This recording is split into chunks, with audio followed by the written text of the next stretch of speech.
ભરતરી માથા મીંડો પસાડવા, પિંગળા હું તારા વગર નહીં રહી શકું, પિંગળા હું તારા વગર નહીં રહી શકું. અને ગુરુ મહારાજને ખબર પડી, ગુરુ મહારાજ આવ્યા, ગુરુ મહારાજના પગમાં પડીને ભરતરી કરગરે છે, બાપુ બાપુ આને કંઈક કરો, બાપુ આને હજીવન કરો, બાપુ આને હજીવન કરો. ગુરુ મહારાજ કે આ તમે જ ઊભું કર્યું છે ને હવે તમે મને કહો છો ઊભો કરો આને, આ કરવાની જરૂર શું હતી? એ કે બાપુ તમારા પગ પકડું, મારી ભૂલ થઈ જાય, મારું આમ થઈ ગયું, મારું આમ થઈ ગયું. એ કે ભાઈ મરેલા જીવતા થાય તો માણાની આ લાઈનો લાગે, મારી એવી થોડી તાકાત હોય કે મરેલા હું જીવતા કરી શકું. એમ કરતા કરતા શમશાન યાત્રા તૈયાર થઈ અને માણસો બધા શમશાને જવા માંડ્યા. શમશાન યાત્રા હાલીને બાપુ ભરતરી વાંહે ગાંડો પાગલ થઈ ગયો. ગુરુ મહારાજની આંખમાં આહુડા મીડ્યા પડવા કે હવે આ ભરતરીને મારે કેમ કાબુ કરવો.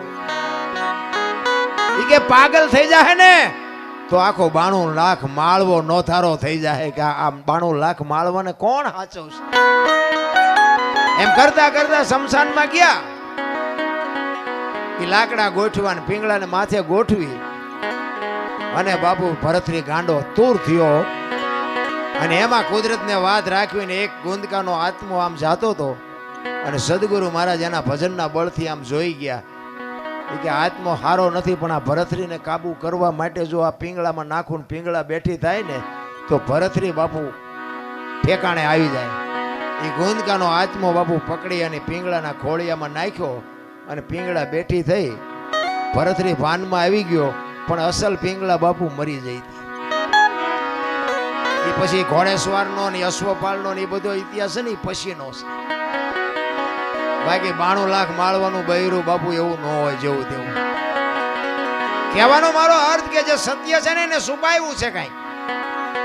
આ રામાયણ છે, રામાયણ તમે જો ઘણા બધા એમ કે લંકા હનુમાનજી હળગાવી. હું એમ કહું હનુમાનજી હળગાવી જ નથી. લ્યો બોલો, લંકા વાળાએ જ હળગાવી છે, હનુમાનજી હળગાવી.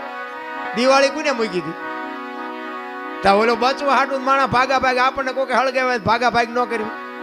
ગોદડા એમને જ વીટાડ્યા હતા, તેલ એમને રેડ્યું હતું, દિવાળી એમને મૂકી હતી. હનુમાનજી તો બચવા હાટું ભાગ્યા. હવે ગોદડા હળગતા વેરાણા લંકા હળગી, એમાં હનુમાન નો વાંક શું?